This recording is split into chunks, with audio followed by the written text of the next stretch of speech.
adanya kembali mendaratnya Wing Air. Untuk hari ini kami mengharapkan agar berlanjut seperti yang sudah paling tidak 1 minggu 4 kali atau 3 kali lah,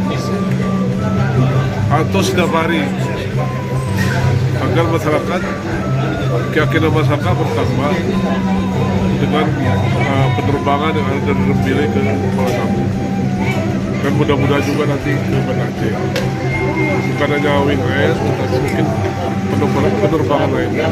Kita bersyukur hari ini dapat kembali melihat bandaranya Wing Air Indonesia.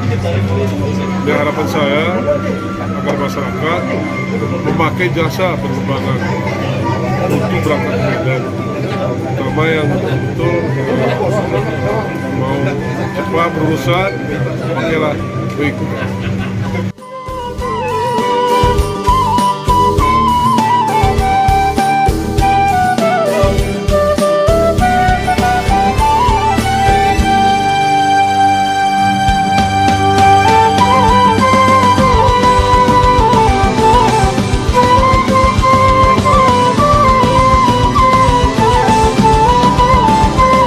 Dari UPBU Rembile akan selalu siap melayani dan akan tetap mengedepankan keselamatan, keamanan, dan kenyamanan pengguna jasa penerbangan.